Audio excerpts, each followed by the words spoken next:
Começa agora mais um episódio do nosso Santo Flow Podcast. Que Deus abençoe a você e toda a sua família. É com muita alegria que nós acolhemos você aqui nos estúdios do Santo Flow, diretamente do Centro Católico Universitário Ítalo-Brasileiro. Que bom ter você aí do outro lado, tá bom? No oferecimento do Hallow, o aplicativo número 1 católico do mundo, mais de 420 milhões de usuários no mundo inteiro. E é em nome do Hallow que nós começamos o nosso episódio de hoje. Senta aqui nessa mesa, tá? Nossa, tinha comida ali do outro lado, eu não trouxe. Eu vou já pedir aqui pro assessor do nosso convidado buscar um amendoinzinho. Não sei, né? O bispo come pouco, viu? Achei que ele come pouco. Mas não foi cometido. Quaresma, não, depois pega. Brincadeira. E é com muita alegria que nós apresentamos o convidado de hoje. Talvez, tenho certeza, na verdade, que você já conhece. Ele tem aparecido muito por aí, Instituto Hess, ele tem trabalhado bem a comunicação na diocese e sempre muito amigo, muito próximo. E é com muita alegria que nós acolhemos hoje aqui, ele que é bispo da diocese de Piracicaba, Dom Devair. Ele está aqui no Santo Flow. Chegou o dia, sua bênção. Bem-vindo, Dom. Deus abençoe, Guto. Deus abençoe a todos os que acompanham esse nosso podcast. Finalmente chegou um dia, foi uma batalha para arrumar a agenda, uma batalha espiritual para arrumar a agenda, mas arrumamos a agenda. Que Por bom. isso que eu montei um São Miguel desse tamanho aí atrás para poder vencer essas batalhas dos convidados. Só São Miguel, viu? Para vencer essas batalhas que são gigantescas e ainda mais no tempo da Quaresma. É verdade. Dom, sinta-se muito acolhido aqui. O Santo Flow é uma graça, porque é um podcast antes e um podcast depois. Né? Antes a gente já teve um podcast ali sentado, conversando, comendo, tomando um cafezinho e tudo. E eu quero dizer que o senhor sinta-se em casa aqui. Se tiver frio, o senhor avise, tá? Tá bom, por isso que eu já vim preparado. Já veio preparado, né? Que alegria.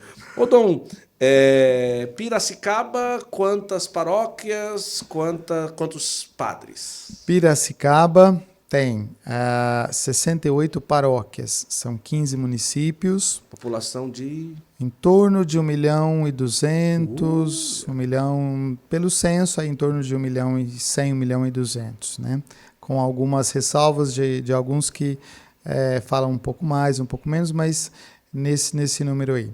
São 68 paróquias, são 73 padres diocesanos, depois temos um grupo de religiosos que somam aí quase 60 padres, considerando que alguns padres idosos também moram no território da diocese ou estão numa casa religiosa que não tem propriamente ofício na diocese, mas que dão uma colaboração. Então é mais ou menos esse número. Além das congregações masculinas e femininas, né? São 11 congregações masculinas e 11 congregações femininas, agora com o Instituto Hesed, porque eram 10 congregações femininas. Então, lá está uma casa masculina ou feminina?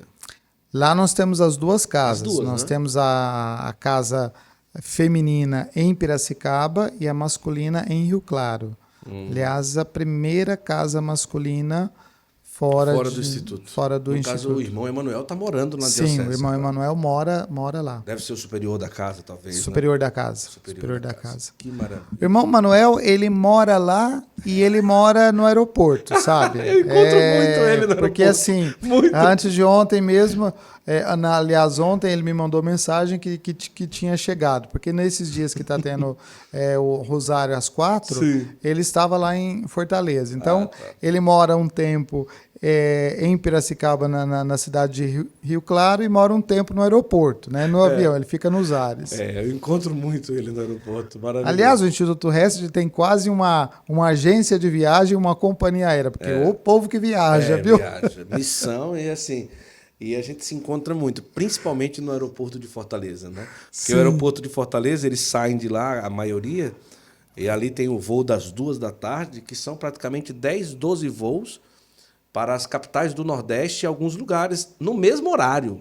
É assim, ó, é um avião atrás do outro. Vum, vum. Então tem Fortaleza, Teresina, Fortaleza, João Pessoa, Fortaleza, Recife, Fortaleza, Natal, Fortaleza, João Pessoa, tudo no mesmo horário. O embarque é igual. E voa assim, encarrilhado, um avião atrás do outro. É impressionante. E sempre tem alguém do Instituto Hesed indo para uma capital de lá da nordestina. Né? E é um povo que está sempre nesse agito assim, de voos, né? E sempre nesse trabalho missionário. Isso é ótimo. Né? Isso é muito bom. Isso é muito bom. O senhor é natural de onde? O senhor já nasce assim, numa família católica? Como que é o início da vida do Dom Devair? Então, vamos lá. Eu sou natural de Franca.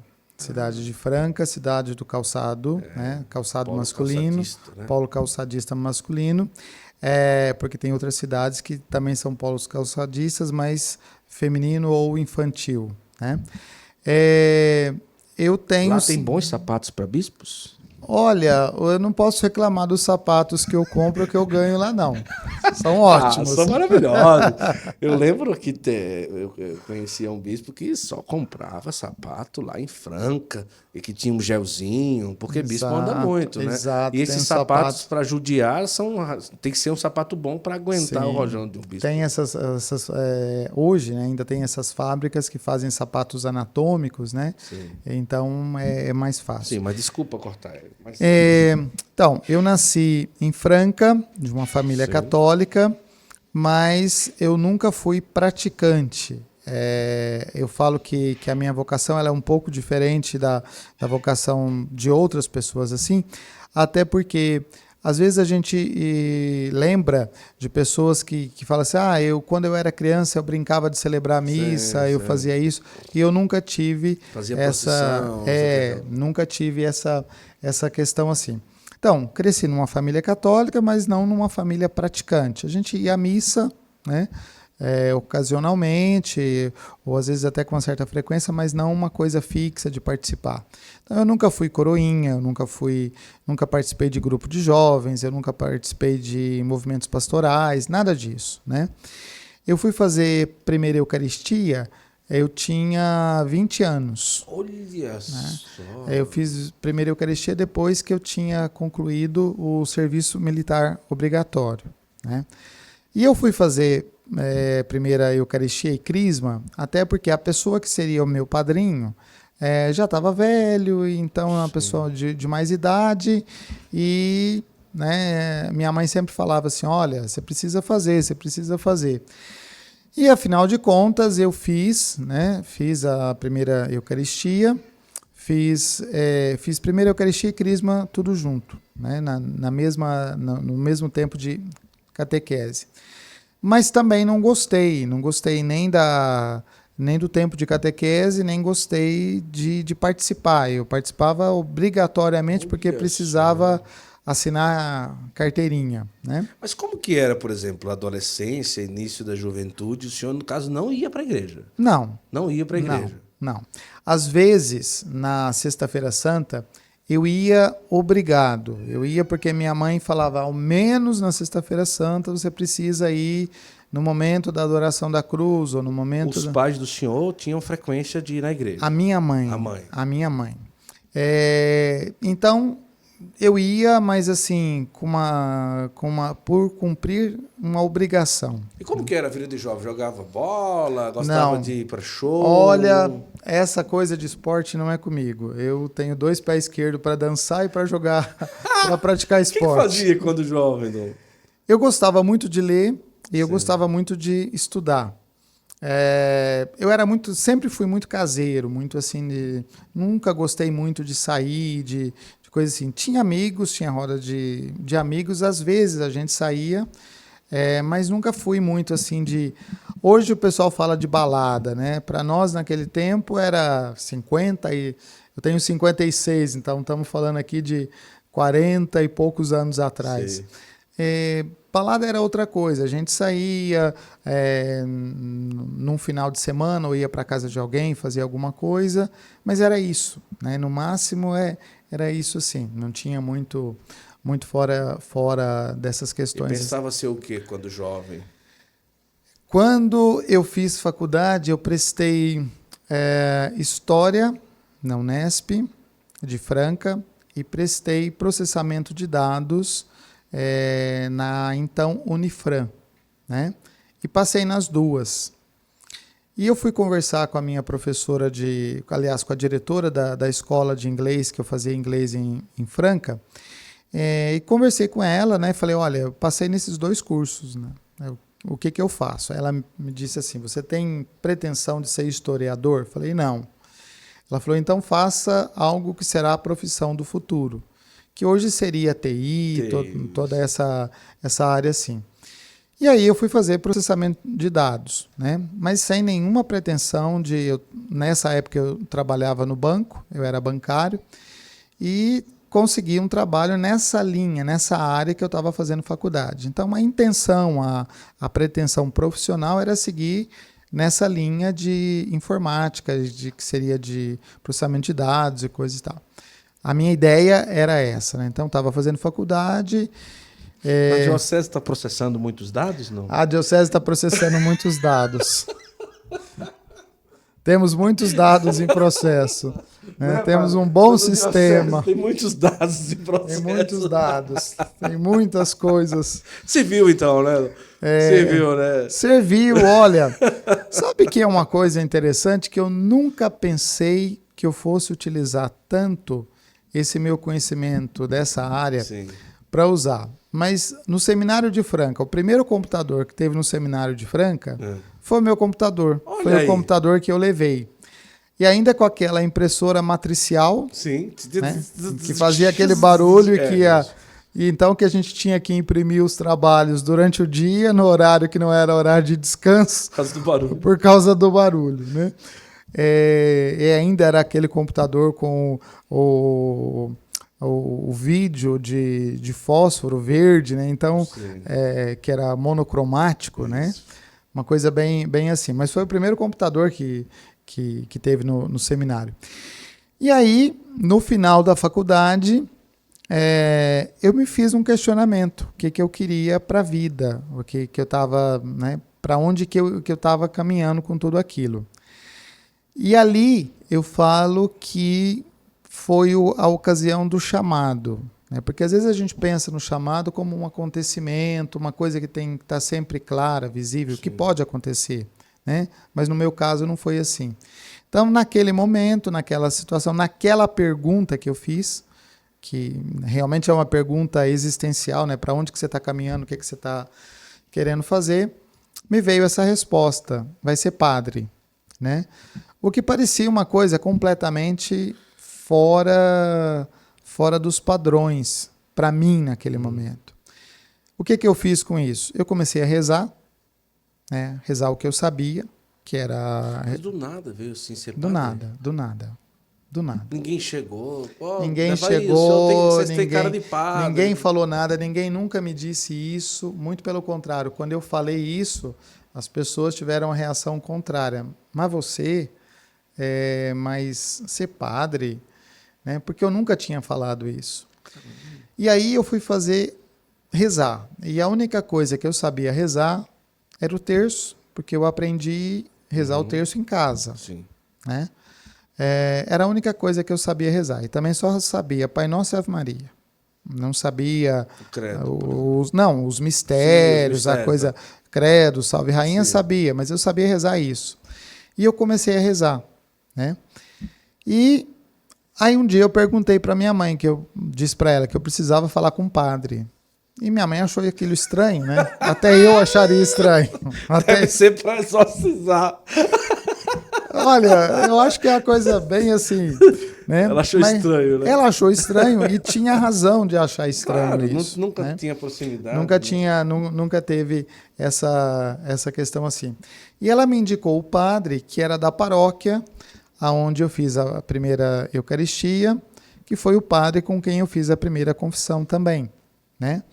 E nessa situação eu procurei esse padre, fui na casa paroquial, procurei o padre. Aquele dia o padre não estava, eu tive que voltar no outro dia.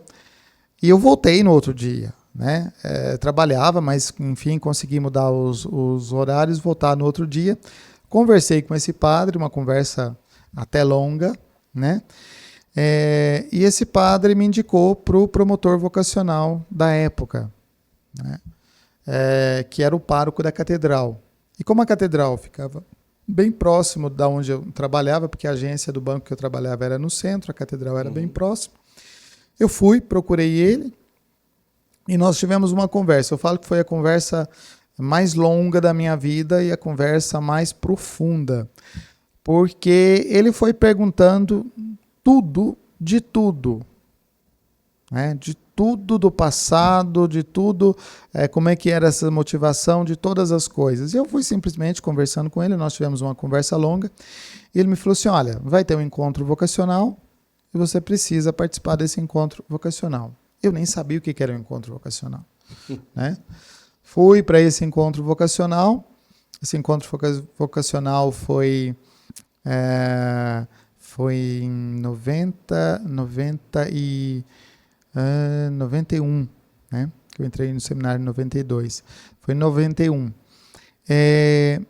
Mas mais ou menos ali final de mais ou menos novembro de 91, fui nesse encontro vocacional e no final do encontro ele disse, no ano que vem você vai para o seminário. Eu fiz um encontro vocacional. Nossa. Eu falei, tá, né? Mas o que é que significa tá? O que é que significa dizer que você vai para o seminário? O que é que significa isso? Não é uma coisa assim, né? Então, aquilo, ao mesmo tempo que me acalmou o coração, também me colocou numa sequência de questionamentos, né? Porque, veja, eu tinha 23 para 24 anos, um emprego estável, uma situação financeira estável, possibilidade de um serviço, de um trabalho, de uma carreira, de uma coisa assim. Então, de repente, você vai abrir mão disso tudo, para quê? Né? Mas eu fiz. Né? Fui para o seminário em 92, foi quando eu entrei no seminário propriamente. Deixou o emprego. Deixei emprego, entrei no seminário e estou aqui. E como que foi a reação para a mãe quando, agora sim, vou deixar o emprego e vou para o seminário?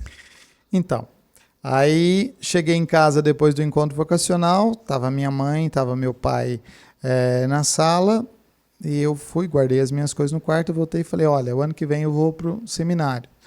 A reação foi meio assim, mas como assim? Né? Aí eu expliquei o que eu conseguia explicar. Também nem o senhor entendia muita Exatamente. coisa. Exatamente. Expliquei o que dava para explicar e as coisas foram se encaixando. Né? À medida que as pessoas começaram a saber disso, aí também as pessoas me questionavam, né? Porque parece que para você ir para o seminário você tem que ter algum problema, né? Uma desilusão amorosa, você precisa ter algum arrependimento, sei lá, alguma frustração. Já tentou de tudo, vamos tentar isso, né? Não deu certo em nada, vamos tentar no seminário, né?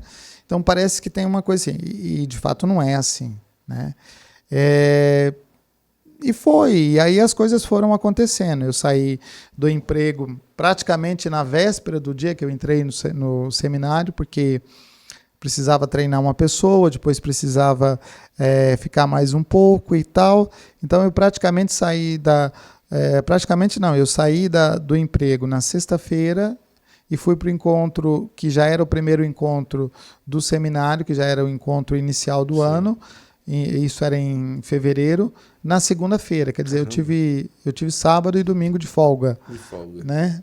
E foram os últimos dias de folga. Mas então, nesse caso, o senhor entra com 24. Já maduro, assim. Já. Né? E não teve dificuldade de conviver com jovenzinhos de 18, de 19? A pessoa já trabalhava, já tinha uma vivência. E tudo, né? Alguns conflitos a gente sempre tem, mas veja, eu sou filho único. Então, uma das coisas, né, do filho único é que você é acostumado numa casa que você mora sozinho, que você tem um quarto. Então, de repente, você precisa começar a dividir quarto. Então, alguns conflitos sempre tem. Mas eram coisas que, para mim, não tinha problema isso. Porque aquela decisão, eu não sabia como, mas eu sabia que a decisão estava certa. Eu tinha essa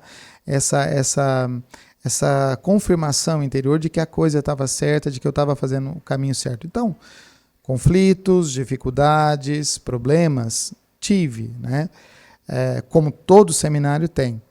Essa questão do trabalho, né? Para mim era mais a questão da falta de uma autonomia, porque você ter uma idade, você ter um emprego, você tem uma autonomia. E ali alguém está lhe direcionando. Exato. Ali você perde a sua autonomia, no sentido que você entrega essa autonomia para alguém, para que esse alguém tome as suas decisões, né? Então, vai acontecendo.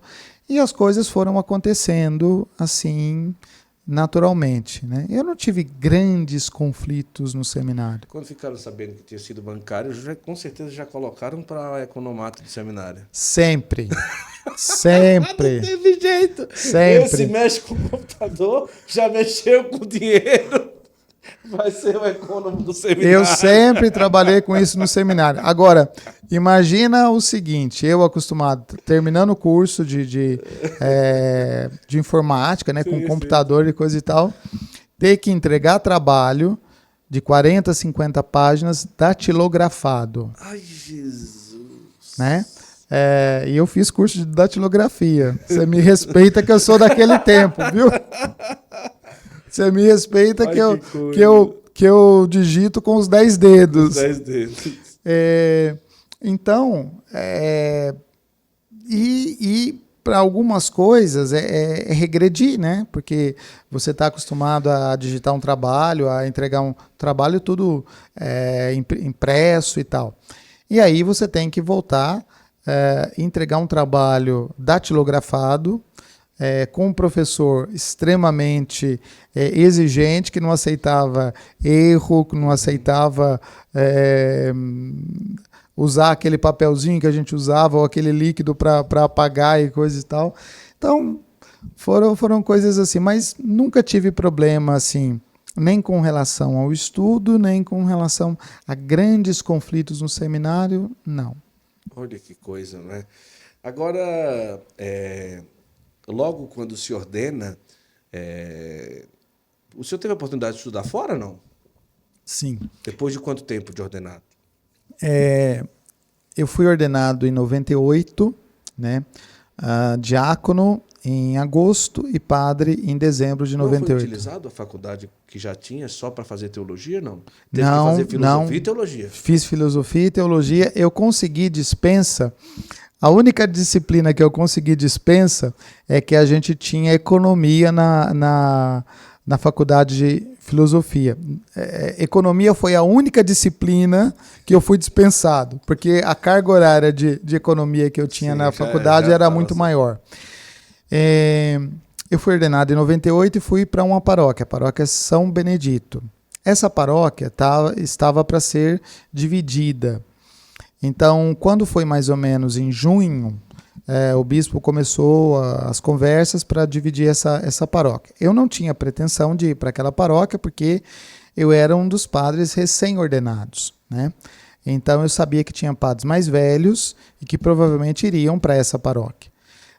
Mas acontece que o bispo dividiu a paróquia São Crispim, que é a paróquia, que é o padroeiro dos sapateiros, né, em Franca. E aí, quando ele dividiu a paróquia, eu fui como primeiro pároco dessa paróquia, paróquia São Crispim, que está completando 25 anos esse ano. Eu fui para essa paróquia, mas assim, foi uma surpresa. Foi uma surpresa para mim, foi uma surpresa geral, porque foi o bispo que quis que eu fosse para lá, Dom Diógenes. Eu fiquei na pároco antes de completar um ano de padre, né? E quando foi no ano seguinte, em junho, portanto, antes de completar um ano de pároco, o bispo me disse que eu ia estudar em Roma. Ele me avisou isso em junho. Jesus. Eu não sabia italiano, eu não tinha pretensão de estudar fora. Já falava inglês? Falava inglês, mas assim, inglês falava, mas a gente estudar inglês e depois praticar é outra coisa. Mas tinha essa realidade. E aí o bispo falou, olha, em agosto você vai para Roma para estudar direito canônico. Falei, tá bom. Aí fui em agosto. Na metade do caminho, ou seja, literalmente sobre o Oceano Atlântico, o bispo mudou de ideia. E, em vez de estudar direito canônico, eu fui estudar teologia dogmática. O bispo mudou de ideia na viagem. Na viagem. E aí, quando eu cheguei em Roma, a minha matrícula estava feita na Escola de Direito Canônico, mas o bispo já tinha ligado para mudar a matrícula para teologia dogmática. Então, eu cheguei em Roma para estudar uma coisa e fui estudar outra, porque o bispo mandou. O Henrique também fez dogmática, não foi? Foi. Do Henrique também. Mas não chegaram a se encontrar nessa época lá. Não foi no mesmo período, né? Não, eu fui de 2000 a 2002 em Roma. Porque a idade do senhor e do Henrique é bem aproximada, né? Eu acho que ele estava fazendo agora... Ele deveria fazer agora 57, talvez? Um ano a mais, eu tenho 56. Por aí. É. Mas no estudo não coincidiu. Aí eu fui fazer teologia dogmática, fiz o mestrado na em Gregoriana, Roma, não? Na Gregoriana. Fiz o mestrado na Gregoriana, voltei em 2002, né? Sem pretensões nenhuma do que ia acontecer. E aí eu voltei em agosto também de 2002. Quando eu voltei, nós já tínhamos um bispo coadjutor, porque Dom Jorge já tinha pedido. E aí, na conversa com o bispo, ele me disse assim, olha, você vai para o seminário, você vai ser reitor do seminário. Falei, mas eu não me preparei para isso, né? Ah, não tem problema, as coisas se ajeitam. Então, em 2003, eu assumi como reitor do Seminário de Filosofia e Teologia. E fiquei reitor até 2011. Então, fiquei 9 anos na reitoria do seminário. Olha só.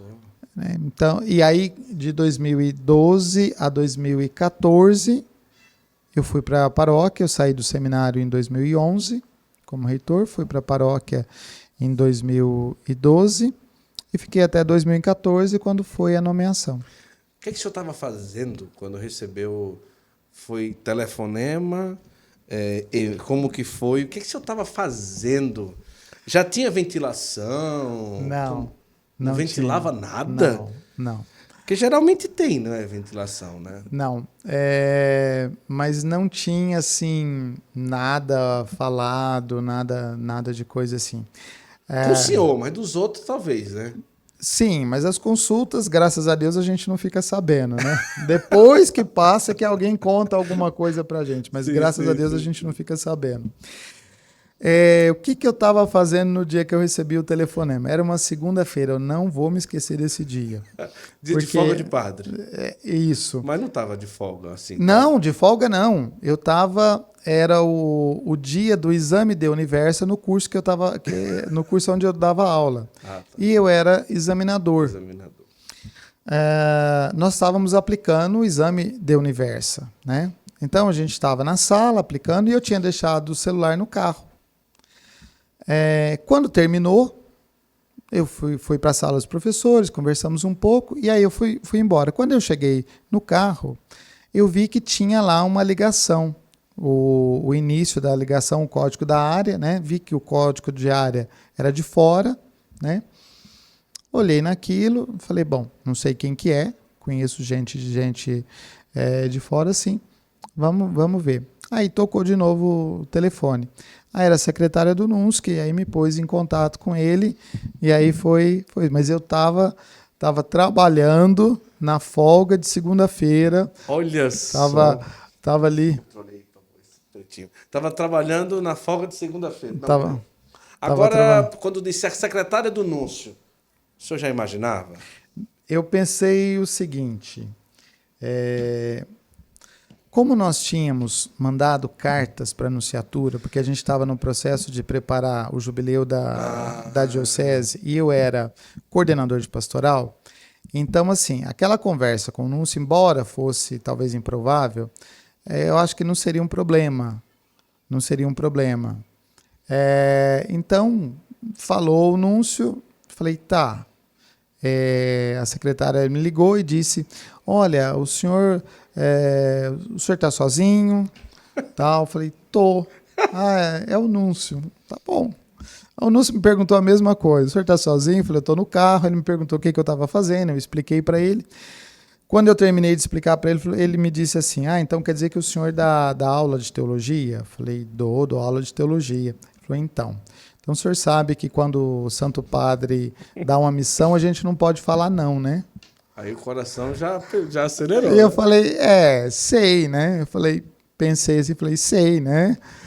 Aí ele me disse, o Santo Padre nomeou o senhor bispo auxiliar de São Paulo.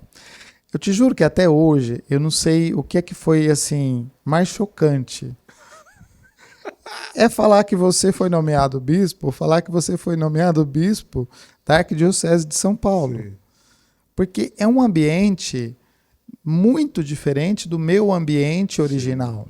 Né? Cidade do interior, uma cidade franca, tem os traços de cidade realmente interior, né? Uma cidade, na época, é uma cidade com um pouco mais de 350 mil habitantes e tal. Então você fica naquela coisa assim, por um momento você pensa, isso é verdade ou isso é pegadinha? Uhum. Né? E até uma coisa que às vezes a gente fala, né? Você fica naquela situação assim. Aí ele falou, ele explicou e tal. Eu falei, olha, eu nunca disse não para a igreja, mas eu estou achando isso muito estranho. Eu estou achando isso muito estranho. Isso está parecendo pegadinha. Ele deu uma risada, né? Porque... Mas, ao mesmo tempo, a voz dele, porque ele já tinha estado em Franca, a voz dele não parecia uma voz que não fosse. Depois, com uma pessoa que te fala antes, né? Sim, sim. Mas você fica sempre em dúvida. Eu te confesso o seguinte, que eu fui para casa, eu estava saindo já, eu estava dirigindo, eu fui bem devagar. Eu fui bem devagar, pensando nas coisas, nos acontecimentos. Saiu de casa padre e voltou bispo. Eu saí de casa padre e voltei bispo nomeado. Né? Aí aquela coisa, meu Deus, o que está acontecendo? Cheguei em casa, minha mãe tinha feito o almoço, minha mãe estava lá em casa comigo nessa data, minha mãe tinha feito o almoço. Eu almocei, né? E fui deitar. Quem disse que eu dormi? Peraí, não tem condição. Mas fiquei ali, aquela coisa que passa na cabeça, isso. A única coisa que eu conseguia fazer era rezar. Né? Conseguia rezar, não pode falar com ninguém, você não pode perguntar para ninguém, você não pode dividir com ninguém. E o núncio, na época, a resposta tinha que ser imediata e não é uma resposta assim. Claro que existe uma conversa, um diálogo, nós conversamos ali um tempo no carro, mas é uma coisa que ele disse, né? Ele falou, olha, a igreja já pensou, a igreja já analisou, a igreja já pesquisou, né? E aí, eu sei que eu passei aquele dia, aquela segunda-feira, quando foi no outro dia, ele me ligou novamente, né? Mesma coisa, ele ligou a secretária, ele ligou ele, já no meu celular, né? Ligou direto, eu atendi, ele falou assim, olha, eu já falei com o Dom Odilo e já está tudo certo. Só que a publicação, ao invés de ser no dia 17, vai ser no dia 10. Aí eu falei, dia 10 de janeiro. Ele falou, não, dia 10 de dezembro. Então, antecipou uma semana, porque o cardeal tinha pressa por causa dos compromissos dele em Roma, né? E aí isso, assim, aí eu acho que naquele momento a ficha realmente caiu, que era sério e tal. Aí ele me falou que eu precisava mandar uma carta né, de aceitação, e que o meu bispo, Dom Paulo, ia entrar em contato comigo também, né, porque ele ia conversar com o bispo. E, de fato, Dom Paulo, que era Dom Paulo Belotto, que é bispo de Franca ainda hoje, ele me ligou, acho que no dia seguinte, na quarta-feira, né, que era a única pessoa que sabia, e aí ele perguntou assim para mim, filho, como é que tá o coração? Irmãozinho, ele falou, irmãozinho, como é que tá o coração? Eu peguei e falei, o meu problema não é coração, Dom, o meu problema é outro. O meu problema é outro. Ele falou, não, mas é assim mesmo, né? E a gente conversou e tal, foi uma conversa assim muito, muito amistosa. Aí ele me disse que iria entrar em contato com o Dom Odilo, que o Dom Odilo também ia me ligar. E o Dom Odilo me ligou depois e nós conversamos já para acertar a data de ordenação, acertar todas essas coisas. Olha que maravilha. Olha, a gente vai conversar sobre alguns assuntos agora com o Dom Devaí, mas que história, né? Mas que coisa, né? Como o Nosso Senhor, ele foi conduzindo, né, a vida do senhor de uma coisa tão assim e que vai, e as coisas acontecendo e a partir do momento em que o senhor decide, ele vai levando, né? E eu te falo que até hoje é a mesma coisa. Deus vai me fazendo surpresas assim ao longo dessa caminhada. É, né? Devaí, o senhor já viu se tem algum significado? Não, não tem. Não tem, né? Não tem. Ah, olha aqui. Não Mas conheço. tem alguma origem de familiar, de alguém Não. que... Foi o nome que Foi escolheram. o nome que escolheram e não sei se foi de bula de remédio, não sei se foi de algum jornal que viram, eu sei que eu tenho esse nome. Pra mim, por favor. Olha, eu quero falar para você uma coisa bem interessante aqui. Eu quero convidar você a conhecer o aplicativo Hello. Deixa eu falar uma coisa para você. Esse aplicativo tem ajudado muita gente a rezar. Não sei se o Dom Devaí já tem, mas se não tem, depois vou arrumar aí um acesso também para o Dom Devaí. Pessoal, o aplicativo Hello, inclusive agora, nesse período quaresmal, tem o grande desafio das 7 últimas palavras de Jesus na cruz. E lá nós vamos ter a oportunidade de, em poucos minutos, fortalecer a nossa espiritualidade nesse tempo da quaresma. E aqui, além disso, você tem a oportunidade de fazer a sua rotina diária de oração, o terço da misericórdia, o terço mariano.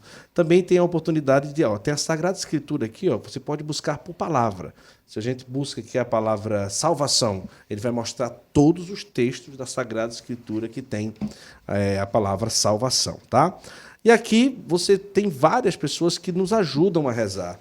Tem histórias bíblicas narradas pela Miriam Rios, música com vários cantores católicos, oração através da voz do padre Marlon Múcio, através também do Juliano Cassarré e tantas outras coisas legais que você encontra aqui, tá? Então, faça a experiência, baixe o aplicativo Hello e você vai perceber que ele é um aliado, que vai assim realmente te ajudar todos os dias a cumprir a sua rotina de oração, tá bom? Uma coisa importante que eu vou trazer aqui uma companheira aqui agora para o Dom Devaí, que é um presentinho que nós preparamos do Artesanato Costa para o Dom Devaí, tá? Sabe aqui para mim, por favor. Eu estou até me aproveitando do assessor aí do Dom Devaí hoje, não tem problema, né? Não. Lindo, né? Se ele não vai ficar.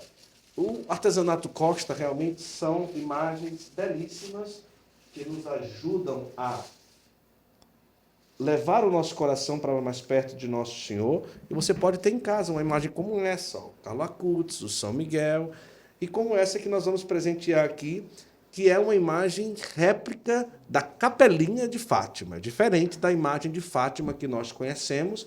E essa aqui é réplica da que era usada na Capelinha de Fátima. Então está aqui. Olha. De presente para o senhor levar. Não é fake news, é de verdade. O senhor vai levar mesmo. Muito obrigado. Não é cenográfico, não é? Não é cenográfico. Eu estou sentindo aqui o peso da imagem. Lindo, e já né? aproveito para abençoar também esta imagem, sinal da graça, do amor de Deus, sinal do amor de Maria no meio de nós. E agradecer pelo presente. Realmente Linda, gostei. Né? Linda, Lindíssimo. linda. O Artesanato Costa tem essa peculiaridade. São imagens feitas com muito zelo. Isso aqui é pintado à mão. Isso aqui não é máquina que faz. Eu já fui lá. Realmente é gente que faz aí pintado à mão, com muito zelo, com muito carinho. São imagens em que a face nos fazem aproximar. É expressiva, né? Expressiva, é verdade. O Artesanato Costa tem essa peculiaridade. São imagens belíssimas. Então tenha você também em casa, use o cupom GUTO10, que você vai ter 10% de desconto nas suas compras no Artesanato Costa, tá bom?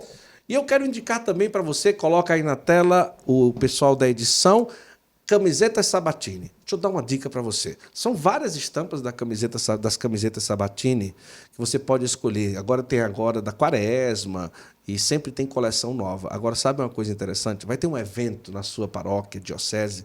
Contrate as camisetas Sabatini. A gente está fazendo essa experiência lá. O preço é muito bom. E você só liga. Eu quero camiseta para Crisma. Ah, como é? Qual é a cor que quer? Eu quero vermelho. Então você só fala isso que eles já vão preparar uma arte bonita. A camiseta já vai estar pronta, no instante vai chegar. Porque se não é uma empresa católica, você vai ter que dizer, ó, bota uma pomba, bota o Espírito Santo. Não, é a empresa católica, eles já conhecem, eles já têm um know-how. Então, evento, acampamento, primeira Eucaristia, crisma, que for, procure as camisetas Sabatini, que eles fazem camisetas personalizadas e o preço é muito bom. E a qualidade é sensacional, tá bom? Então faça isso, conheça aí as camisetas Sabatini e você pode ficar à vontade. Olha aí, pode deixar aqui lindo, né? Sim. Lindíssima. Você já conhecia essa Nossa Senhora de Fátima, da Capelinha de Fátima? Não, não, essa eu não também, conhecia. Eu não conhecia, é diferente, né? Porque tem aquela que a gente já conhece e tem essa daqui, que é a da Capelinha de Fátima, com esses detalhes dourados aqui. Realmente são belíssimos. Agora, Dom, hoje na Diocese, o senhor tem acolhido lá agora o Instituto Hesed. Está, de vez em quando aparece lá, né, em Fortaleza também, nas lives da madrugada. Não dá para cochilar, não, na madrugada, fazendo lá. É difícil, não é? Não, é que a gente dorme um pouquinho mais cedo naquele dia para acordar às 3h30 para ir para... Porque é bem perto a casa da onde fica. Aliás, que as irmãs queriam que eu fosse semana que vem, mas semana que vem eu não dou conta de ir. Como o senhor tem visto essa movimentação aí, dessa corrente de graça que traz essas novas comunidades, essas novas fundações para a igreja? Olha, eu sempre parto numa reflexão sobre as novas comunidades, eu sempre parto daquele princípio do pensamento de João Paulo II, sobre a primavera da igreja, né? Eu acho que as novas comunidades, elas foram uma grande explosão da evangelização, né?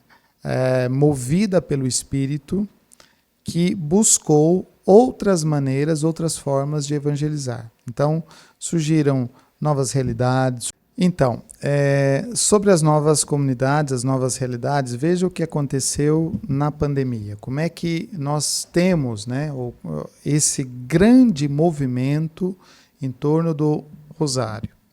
Esse movimento começou na pandemia e foi uma coisa espontânea. Sim.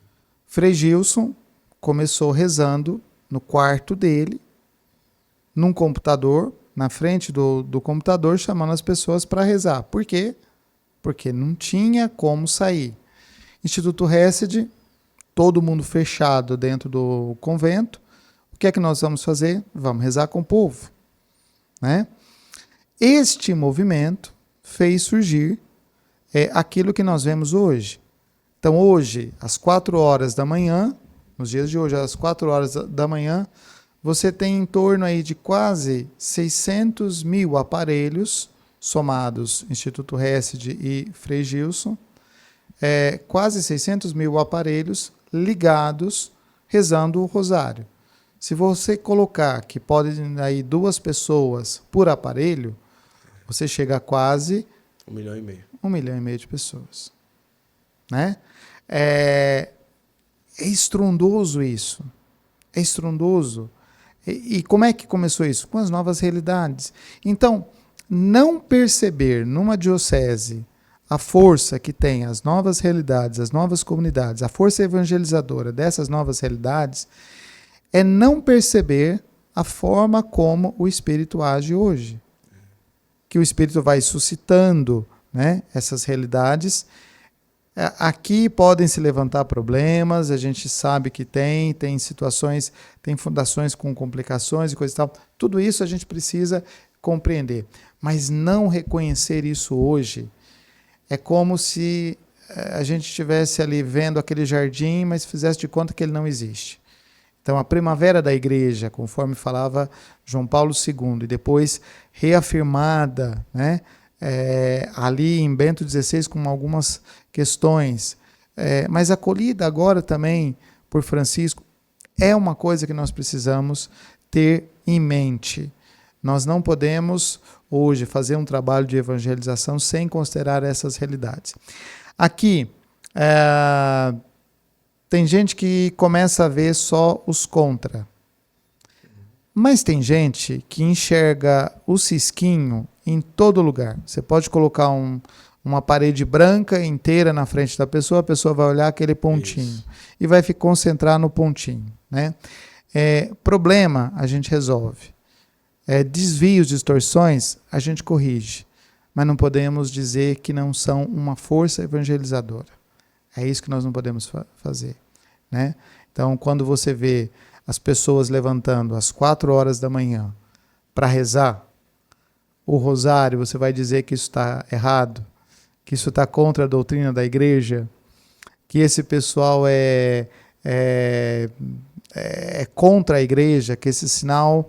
E eu já escutei isso, que é um sinal que é contra a profecia da igreja. Mas, espera lá, como que pode ser contra a profecia da igreja? Eu não estou nem falando de aparições de Nossa Senhora, nem nada disso. Estou falando de uma coisa simples. Pessoas que levantam às 4 horas da manhã, rezam um rosário, depois pegam um ônibus, pegam um trem e vão trabalhar. E não voltam para a cama, né? Continuam o dia. E quando é no outro dia, estão lá rezando. Todo mundo consegue? Não, todo mundo não consegue. Às vezes tem pessoas que fazem um dia, não fazem outro e tal. Não é uma obrigatoriedade. Não é que você tem que fazer isso para ser mais santo. Não é que quem faz isso é mais santo. Mas é que isso é um sinal. Um sinal fruto, um fruto bom, né? E que às vezes a gente não quer considerar. A gente não enxerga como bondade. Eu vi um vídeo nesses dias que o senhor tocava um pouco sobre o tema da teologia da libertação, não é? Eu disse, olha só, Dom Devaí falando sobre isso, não é? Nem todos os bispos abrem para falar sobre essa situação. Em que sentido que o senhor falava naquele vídeo e como que o senhor percebe se ainda nós temos, principalmente na Igreja Latina ou na Igreja do Brasil, uma presença forte ou é algo que está passando, passou mais o tempo? Como que o senhor analisa na conjuntura? Na conjuntura, vamos partir. Qual é o princípio da teologia católica?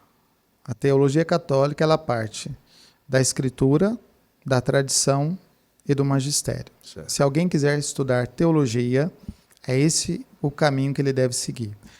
O que diz a Escritura, fundamenta a Escritura, o que disseram os padres da igreja, e o que disse a igreja ao longo da história, né?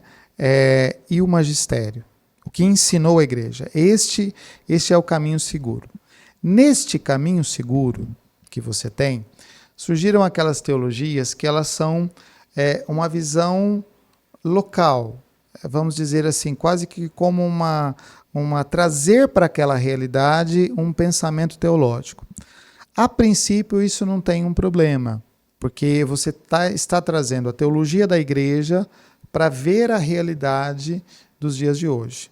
A Gaudium et Spes, ela já nos fala um pouco isso lá no princípio, quando ela diz assim: as alegrias, as dores, as tristezas do homem de hoje são as alegrias, as dores e as tristezas da igreja. Ou seja, é uma igreja que vê a realidade. Os fundamentos, os princípios da teologia da libertação são essa tentativa. Só que aí depois você tem um desvio. Quando você muda aquilo que está no centro. Qual é o centro de onde parte a teologia? Qual é o objeto da teologia? Falar do objeto da teologia é uma coisa bastante complicada, porque você tem que dizer assim, o objeto de estudo da teologia é Deus, então não pode ser exatamente, eu não posso colocar Deus como objeto de estudo de alguma coisa, né? Mas é esta relação entre Deus e o homem, é esse caminho. Então Deus é o motor deste pensamento, ele está no centro desse pensamento. Com a teologia da libertação, depois com o caminho que ela vai fazendo, ela começa a substituir Deus pela pessoa do homem, pelo pobre. E essa nem é uma reflexão que seja minha, viu? Essa reflexão é do Frei Clodovis Boff, quando ele repensa o método teológico. Então, esse é um pensamento dele e que tem razão de ser, tem um motivo de ser, né? Então ali você tem uma inversão das coisas. Você tira Deus e coloca a pessoa. Aí você começa a ter um problema. Porque você começa a ver as coisas a partir do homem e não de Deus. E a teologia, ela vê a partir de Deus. A maneira como nós olhamos a realidade é a partir de Deus. E não tem outro caminho, né? A teologia da libertação, ela tem sim os seus valores, ela teve sim a sua importância, o seu trabalho, mas nesse caminho que ela foi fazendo, ela acabou se distanciando, porque alguns expoentes dessa teologia trouxeram tudo para a realidade imanente. Parece que unicamente tudo aquilo que a igreja pode fazer, tudo aquilo que a igreja faz, todo o trabalho que a igreja faz, se concentra nessa realidade. Parece que nós estamos falando só de uma libertação do opressor, de uma libertação social, de uma libertação humana, e nós perdemos a dimensão transcendental. Então, a fé que está muito ligada a essa realidade é intramundana, que se distancia daquela outra realidade. Então, se parou de falar, por exemplo, de pecado, se parou de falar da graça, se parou de falar da conversão, e aí passou a ser uma conversão social, né? Uma mudança apenas social, e não é essa a finalidade, a pregação. Por que a igreja existe? A igreja existe para anunciar a salvação. Né? Francisco, no início do seu pontificado, o Papa Francisco, ele disse, a igreja não é uma ONG. Então ela não existe para fazer trabalho social, ela faz trabalho social como consequência do encontro com Jesus Cristo. A ação social que a igreja faz é consequência do encontro com Jesus Cristo. Ela não é um motor da igreja, né? Então, nesse sentido, a teologia da libertação, na sua abertura lá na frente, ela vai perdendo essa dimensão transcendental. O Dom Adair, quando veio aqui no Santo Flow, ele fez um comentário dizendo assim, eu já acreditei, eu já pensei na linha da teologia da libertação, na minha época de seminário e tal, não é? E também o senhor foi seminarista ali pelos anos 90 e pouco, aquela coisa toda. E que, possivelmente, a linha seminarística que o senhor teve como formação de filosofia e teologia também deve ter passeado um pouco sobre a realidade da teologia da libertação. Na época de seminário, não sei se foi assim, mas na época de seminário, era esse tipo de teologia que passeava por ali e o senhor chegava a concordar com algumas coisas, ou o senhor já teve esse conceito e essa análise da teologia da libertação de sempre? Olha, quem nunca foi a favor, que atire a primeira pedra. Vamos aqui dizer uma coisa assim. Dai a César o que é de César. Vamos ser justos, né? Vamos ser justos, pelo menos naquela formação ali. Mas veja, sim, sim. O instituto onde eu estudei, ele sempre teve professores muito centrados, professores que nos deram uma base teológica muito boa. A teologia que eu fiz no CEARP, em Ribeirão Preto, apesar de ter professores que têm um pensamento, ou que tinham esse pensamento da linha da teologia da libertação, eles tinham um pensamento muito sensato e na forma como nos colocavam isso, partindo daquilo que é a teologia da igreja. Sim. Então, se você tem o caminho que você faz, a teologia da igreja, a teologia católica, escritura, tradição e magistério, você não tem problema em analisar, em pensar outras teologias, você pensar outras linhas teológicas, pelo menos, né? Porque você tem raiz, você tem base. Se você pensar, por exemplo, veja um erro que se comete na questão social. Parece que quando você fala de doutrina social, a maioria das pessoas remetem a Rerum Novarum, de Leão XIII. Né? Quando você tem lá na patrística, São Basílio, que tem ações concretas sociais de acolher os pobres, reais, concretas, Nós estamos falando da patrística. Isso nem para ir ao evangelho diretamente, que é o fundamento. Então, não surgiu com as questões trabalhistas, das minas de carvão, sei lá, disso aqui que o Papa se preocupou. Não surgiu há 200, 300 anos atrás, a doutrina social da igreja. A doutrina social da igreja sempre foi uma preocupação. Mas você tem que estudar, você tem que ler patrística, você tem que saber o que são os escritos da patrística, porque senão você não vai fazer esse caminho, né? Então, acho que todos nós que fomos formados ali na década de 90 do século passado, né, ou todos nós que fomos formados no século passado, a gente teve muito presente essa linha de reflexão. Porque os livros que nós líamos, né, uma vez eu escutei de uma pessoa assim: eu tenho a glória de dizer que eu nunca li um livro da teologia da libertação. Isso está errado. Porque você tem que ler. Você tem que ler o que pensa determinado teólogo. Você tem que, para contestar aquele pensamento, se você precisa contestar, você tem que ir às fontes. Não adianta falar que a eclesiologia daquele ou daquele outro teólogo está errado. Eu preciso conhecer, eu preciso ler. Né? Então, esses livros desses teólogos da libertação ali, que eram os grandes expoentes na década de 80, na década de 90, 70 ali, eu li esses livros. Então, é claro que o meu pensamento ele tem esse ponto, mas eu não fiquei parado nisso, porque juntamente com esses teólogos, eu li o magistério. Né? Então, eu li os documentos sociais. Eu li aquilo que João Paulo II falou sobre a doutrina social. Eu li aquilo que João Paulo II falou sobre a verdade. Eu li aquilo que João Paulo II falou sobre a moral. E a moral e a verdade escritas por João Paulo II, ela não é relativa. Ela é moral objetiva. Então não tem jeito de você fugir disso. O problema não é se você concorda ou não concorda, se você estudou ou não. O problema é se você lê o teólogo e se você lê o magistério.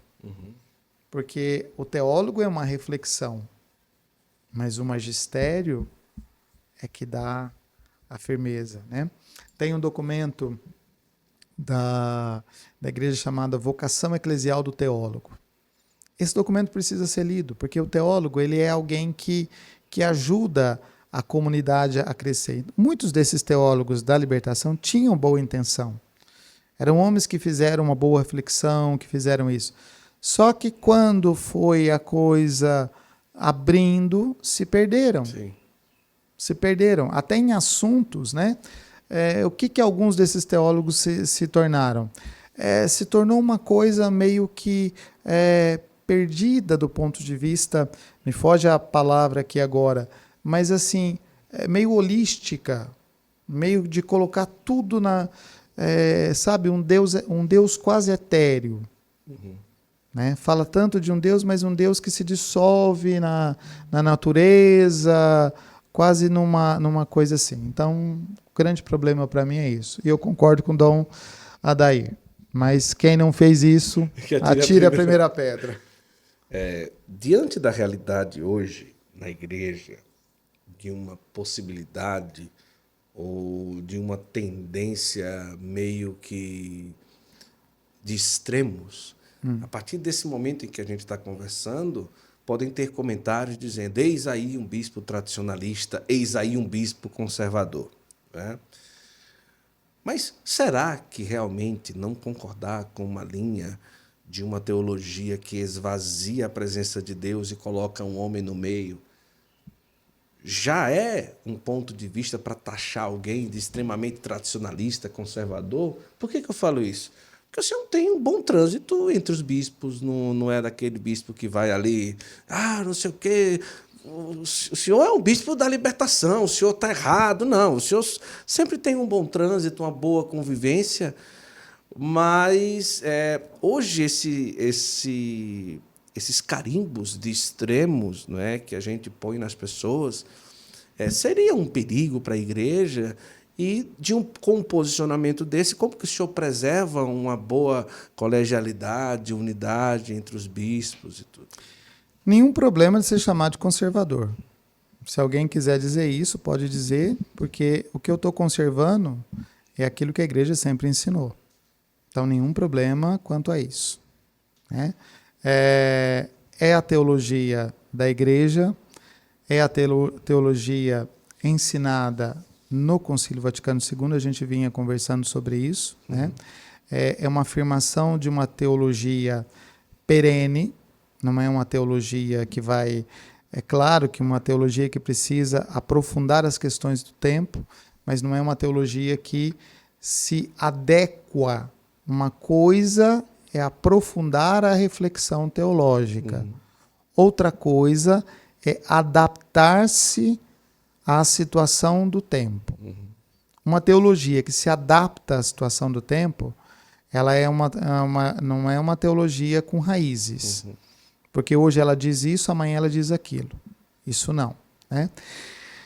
E eu acho que nesse trânsito, como você disse, a gente tem que buscar esse diálogo, mas não renunciar àquilo que eu acredito. Então, podemos conversar, podemos sentar e comer uma pizza juntos, mas para sentar e comer uma pizza juntos, eu não vou renunciar àquilo que eu acredito. Esse é o ponto correto. Então, nós podemos sentar na mesma mesa, não há problema nisso, mas eu não posso perder essa identidade. Então, agora, os extremos, eles acabam sendo... Aqui eu acho que nós estamos um pouco num momento de dialética, né? Sem querer fazer filosofia, porque filosofia não é o meu campo, mas eu acho que nós passamos de um extremo, né, de um extremo radical para determinadas coisas, para determinadas linhas e posicionamentos teológicos, para outros extremos, para um outro extremo pelo menos, com outras visões e com outras coisas que são complicadas, né? Porque você vai ter gente aí que vai negar tudo que a igreja fez nos últimos 60, 70 anos, como se isso não tivesse valor. Você vai negar a apostolicidade... Que não reconhece o concílio. Que não reconhece o concílio, você vai negar a apostolicidade da igreja. Então, aí você vai chegando em extremos. Mas você teve gente lá no passado que dizia que os ministérios não eram importantes, que a Eucaristia qualquer um podia celebrar. Você tem também aqueles extremos lá. Então, a gente não pode esquecer o que teve lá no passado e o que tem no presente. Então, criticar só o presente sem olhar para o passado, né? Eu acho que nós temos que chegar num termo equilibrado dessa situação, né? E aí a gente atualiza o caminhar teológico da igreja, quais são as dores do homem de hoje, e a gente vai buscar dar a resposta para as dores do homem de hoje, mas não podemos sacrificar a verdade. Bento XVI dizia que o maior serviço que a igreja pode prestar ao mundo, a maior caridade que a igreja pode prestar no serviço ao mundo é a caridade da verdade, é anunciar a verdade. Então isso a gente não pode renunciar. Eu vi esses dias... né, no Instagram da Diocese de Piracicaba, uma coisa que me deixou bem curioso e eu achei até bastante criativo até, não é? Temos uma sugestão de candidato. Aqui, ó. Eu disse, meu Deus do céu, mas que publicidade bem feita, não é? E eu vou perguntar sobre isso daqui a pouquinho. Deixa eu só falar uma coisa para você que você vai matar a sua curiosidade de onde veio aí essa. Temos uma sugestão de candidato. Olha, quer estudar Bíblia? Eu tenho uma dica muito interessante para você. Nós estamos com um link exclusivo aqui na descrição do Bíblia Play, tá certo? Para que você possa ter a oportunidade aí de ter 30% de desconto para se inscrever no Bíblia Play. Gente, isso é maravilhoso. Aproveita a oportunidade, estudar com o professor Dr. João Cláudio Rufino, Bíblia. São mais de 700 vídeos, 700 aulas só sobre Bíblia. Um professor católico, um professor muito bom, com certeza um dos melhores professores de Bíblia que nós temos hoje no nosso país. É católico, tem uma visão muito profunda da Sagrada Escritura e vai te ajudar a compreender sobre Bíblia. Então, o Bíblia Play é uma plataforma muito interessante e tem um link aqui na descrição, inclusive do QR Code que está aparecendo aí na tela, que vai te dar 30% de desconto para que você seja um aluno do Bíblia Play, tá bom? Então, aproveite essa oportunidade. Imagina, 700 aulas. Eu não consigo imaginar como que alguém conseguiu produzir 700 aulas. A partir do momento em que você se inscreve através aí do link, você já tem acesso a essas 700 aulas e eu tenho certeza que vai fazer muito bem para você. Eu quero aproveitar também, entregar aqui esse livro ao Dom Devair, que conta a trajetória do professor Pasquale, aqui do Centro Universitário Católico Ítalo Brasileiro, que comemorou aí 75 anos de instituição. E realmente um livro de uma trajetória que traz aí uma história muito bonita da trajetória do professor Pasquale, que veio de navio até chegar hoje a ser o Centro Universitário Católico Ítalo Brasileiro. Então aí vai contar um pouco a história e eu quero indicar para você confiar a sua vida acadêmica a uma universidade que tem valores católicos. Né? O Dom Devair, quando entrou na sala de espera aqui, na sala de acolhida, ele perguntou, essa universidade é católica? Não é? E isso é verdade, não é? Porque às vezes tem-se o nome, mas ali alguns caminhos que não... E aqui você tenha uma certeza, são 50 cursos de graduação, 80 cursos de pós-graduação, todos realmente fiéis aos princípios da nossa Igreja Católica. Então, você pode escolher a sua graduação, tem EAD, tem também presencial, você pode escolher o curso de pós-graduação.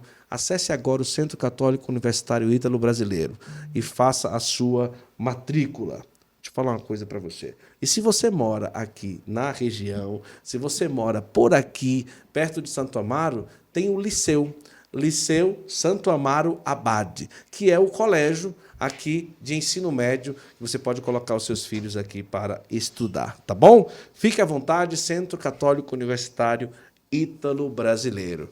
E eu quero também aproveitar para você... O senhor já conhece São Miguel Arcanjo, a cidade que eu estou morando? Ainda não, né, Dom? Não conheço ainda. Olha, vamos marcar com toda alegria para que tenhamos aí a oportunidade de apresentar a Gruta do Arcanjo, que você está vendo aí na imagem.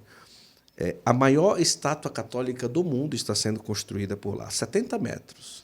O São Miguel de 70 metros. Para o senhor ter uma ideia, um Cristo Redentor sobre o outro de altura, mais ou menos. Misericórdia. Um prédio de 24 andares, mais ou menos isso. Já está aí na fase de concretagem da cabeça de São Miguel, como você está vendo aí as imagens. E você pode ser um devoto de São Miguel.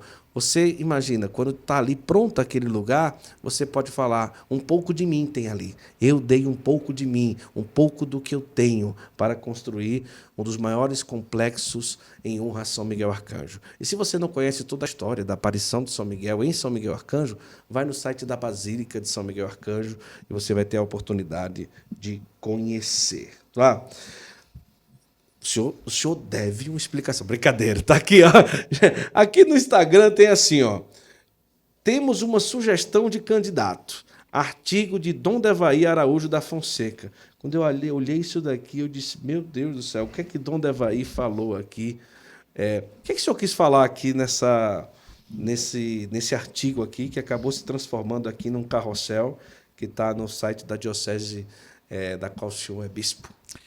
Então, isso se deve ao auxílio do meu assessor de comunicação, o Araripe, e os seminaristas que estão fazendo essas artes, literalmente essas artes. Essas artes. Então, eu escrevi esse artigo, né? Aliás, é uma série de artigos. Escrevi 2, pretendo escrever outros. A intenção é fazer um questionamento político Porque a política, ela não é que ela precisa, ela faz parte da nossa vida. Nós somos seres políticos, nós somos pessoas políticas, né? Nós vivemos numa realidade que é política, então a gente não pode ficar à parte do que está acontecendo. Porém, que tipo de política nós fazemos? A política da igreja, ela não é política partidária. A igreja não se associa a um partido político. Um clérigo não pode se associar a um partido político. Isso é o próprio direito canônico que está dizendo, não sou eu não. Né? Então, um padre pode ser candidato? Não, ele não pode ser candidato porque ele não pode se associar a um partido político. Né? Princípio básico e simples. Então, a ideia é que a gente leve a uma reflexão partindo da realidade. Como é que eu vou escolher um candidato? Então, nós temos um candidato? Temos. Quais são os critérios para escolher? Primeiro, conhecer a vida desse candidato. Né? A vida pública, conhecer a história um pouco desse candidato. Já concorreu, já teve algum mandato? Como é que foi o mandato? Né? Faz promessas, mas essas promessas são possíveis de serem realizadas? Porque época de eleição, né, o candidato passa e fala, olha, eu vou fazer isso, vou fazer aquilo. Mas isso é da competência dele fazer? E se ele prometeu na outra eleição fazer e ele não fez, ele vai fazer agora? Então, é a tentativa de dar alguns critérios para que as pessoas, refletindo a partir desses critérios, façam a sua escolha. Na igreja, nós não fazemos também a indicação de candidatos, né? Porque isso seria colocar uma divisão e seria meio que manipular também a consciência das pessoas, dizer, vocês têm que votar nesse candidato, né? Em busca de um privilégio, isso, daquilo outro. Não. Mas nós acreditamos, nós, enquanto Igreja Católica, acreditamos nesta formação da consciência, nessa formação ético-moral da pessoa, para que na liberdade daquilo que ela tem diante de si, ela tenha discernimento para dizer, esse é um bom candidato, esse não é um bom candidato. Né? E aqui veja, a escolha de um candidato não necessariamente precisa ser alguém que seja católico, mas ele tem que ter princípios claros a respeito daquilo que pensa a igreja. Por exemplo, defesa da vida. Como é que nós podemos votar em candidatos que são contra a vida? E não adianta só na época da campanha falar que eu sou católico, que eu sou a favor da vida. Se depois assina um decreto contra ou se promove algum tipo de ação que é contrária à vida. Então é isso que conta. Não é o que disse lá, mas é isso aqui que conta.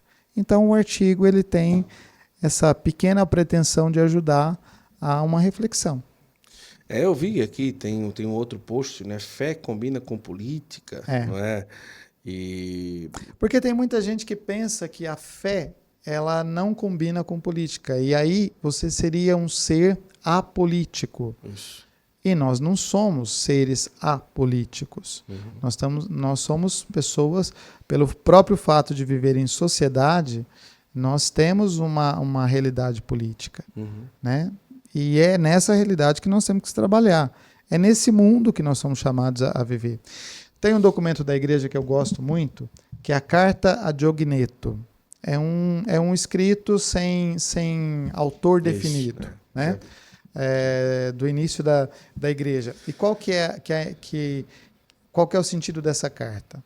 Essa carta que é escrita a esse Diogneto para explicar quem são os cristãos. E aí, num determinado trecho, ele diz assim, os cristãos são pessoas que moram nas cidades, não vestem roupas diferentes, não se alimentam de uma forma diferente, mas eles têm hábitos diferentes. Eles têm a mesa em comum e não a cama. Eles vivem a sua fé, celebram a sua fé, mas eles estão inseridos na onde estão. Eles não têm uma cultura à parte. Mas a sua fé se encultura naquela realidade. Né? E hoje a gente vive uma situação diferente. Parece que é a cultura que está se enculturando na fé. E aqui você tem uma inversão. Então nós precisamos de homens e mulheres fortes na fé, dentro do meio político para conseguir fazer, para conseguir dar o testemunho da sua fé. Enfim, isso que é necessário. Posso perguntar a próxima? Pode.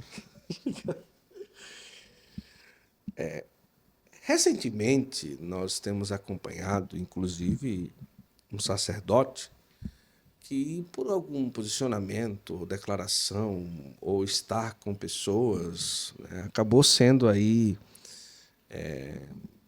apontado como envolvimento contra a República e tal, intimado, não sei direito como que foi. Eu falo isso pessoalmente, Guto, não é? Eu acordo olhando para o nosso Brasil meio com medo, não é? Do que do que pode ou não pode falar, ou apontar ou não pode apontar, e aquela coisa toda. Como que o senhor tem visto essa, não é uma transformação, mas essa realidade no Brasil, não é? Porque agora tocou num padre, inclusive, e aquela coisa, né? Então, e será que realmente ainda existe no Brasil uma liberdade quando se fala daquilo que nós desejamos expressar? A gente precisa olhar para algumas realidades, né? Eu acho que para compreender o Brasil, a gente também precisa compreender o que acontece no mundo, né? E a gente não precisa ir muito longe. A gente tem aqui vizinho um país, Venezuela, e a gente tem um pouquinho mais distante, Nicarágua, né? Você disse assim, tocaram num padre.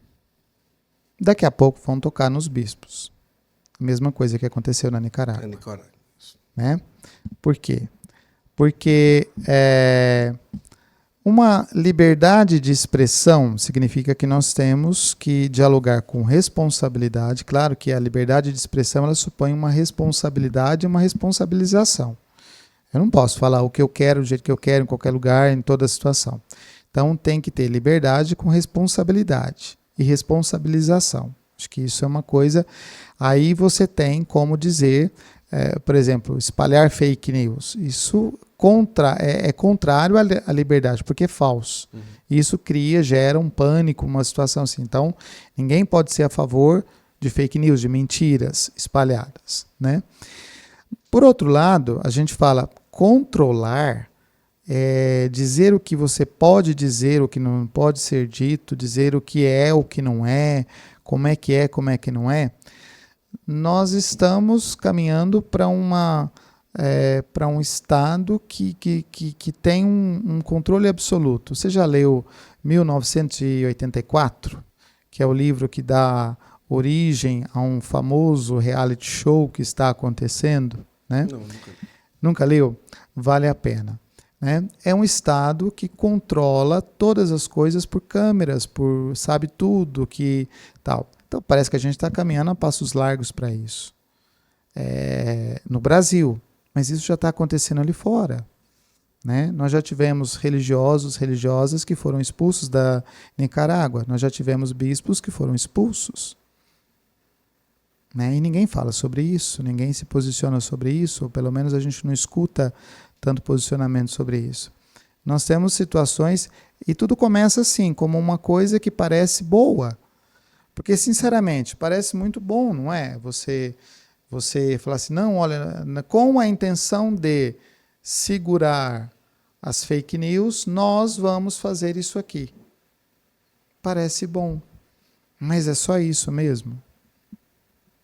Né? Aí você tem agora os padres que foram aí associados da forma como foram. Né? Tiveram os seus pertences eletrônicos, celular, tablet, computador, enfim, apreendidos para averiguação. Tá, como é que estão esses padres? Olha, o que esses padres falaram? O que esses padres disseram? E também bispos, que na época disseram que falaram. O que esse pessoal falou? Realmente é isso? Realmente é esse o caminho? Realmente é essa a situação? Então, isso é uma espécie de, sei lá, de intimidação, alguma coisa assim? Eu me solidarizo com esses padres, eu me solidarizo com esses ministros da igreja, né, que disseram e que continuam dizendo verdades, né? O padre em questão é um padre que defendeu a vida, que continua defendendo a vida. Será que quando nós começarmos, por exemplo, determinadas palavras que a gente coloca nas redes sociais, se você colocar isso, você é bloqueado? Isso é controle. Você pode falar a favor, mas você não pode falar contra. Então, nós vamos ficando numa situação meio delicada. O receio, acho que é um receio um pouco geral, um pouco assim, é realmente de que estas coisas se encaminhem de tal forma que nós cheguemos à situação de lugares onde a liberdade foi tirada, né? E eu acho interessante uma coisa, né? Se fala tanto assim de determinados lugares como modelo, né? Modelo de saúde, modelo de... Mas você não vê ninguém querendo fazer caravana, querendo ir para esses lugares, né? Você não vê ninguém querendo ir para determinados países. E mesmo quem defende muito uma linha de um lado mais socialista, vamos dizer assim, quando vai fazer férias vai para Paris ou Nova York, né?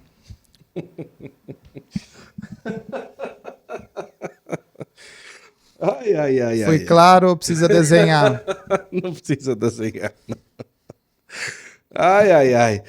Deixa eu aproveitar aqui, só para tomar uma aguinha. Aqui. Tá bom, deixa eu tomar uma água. A gente continuar a nossa... O assessor, o coração já tá aqui. Tá tudo bem com o assessor aqui, né? Tá. Pessoal, deixa eu falar uma coisa para você. Se você é católico, se você tem criança em casa, é inadmissível não ter a assinatura do Arte Piedosa. É uma plataforma de streaming para criança, de desenho católico. Se as nossas crianças gostam de estar ali um tempo na tela, que seja aprendendo algo sobre a igreja. Então, Arte Piedosa é uma plataforma de streaming católico, que lá você vai encontrar filmes, curta-metragem, vídeo. Lá você vai encontrar o filme do Pequeno Francisco. Lá você vai ter lá o Frei Gilcinho, o Padre Paulinho Ricardo. Lá você vai ter o Padre Leozinho, o Padre Christian Shankar pequenininho, que eu também não sei como é o nome dele lá, o diminutivo lá. Mas são vários desenhos. A Madre Kelly Patrícia em desenho. Lá é muito legal. O Dom Henriquinho está lá também. E lá são assim... Os meninos do Arte Piedosa, eles são profissionais, eles trabalharam em grandes estúdios de animação digital. E é realmente um conteúdo sensacional. Então está aqui, ó, o link está na descrição desse vídeo, tem o QR Code também, e você vai ter aí na sua casa uma oportunidade para seus filhos aprenderem um conteúdo, não é, com desenho animado católico de altíssima qualidade. Tá bom? De altíssima qualidade. Então aproveita e seja um assinante do Arte Piedosa. Inclusive tem desconto aí para quem clicar no link da descrição aí. Um desconto muito especial. Eu vou até colocar aqui para trazer o desconto, para eu falar aqui agora qual é o desconto. 10% de desconto aqui nesse QR Code, nesse link para você ser aí um assinante. O código do cupom é SantoFlow. E você vai aí ter 10% de desconto se você colocar o cupom SantoFlow na assinatura do Arte Piedosa, tá? É muito legal. Você está vendo aí os bonequinhos aparecendo aqui na tela, não é? É muito legal. Arte Piedosa é realmente sensacional, tá bom? Dom Devaí, o senhor acaba aí através aí daquilo que o senhor está falando, né, trazendo alguns posicionamentos, não é? E como que o senhor tem preparado os seminaristas para esse mundo que nós estamos vivendo? Não é? É um desafio, não é?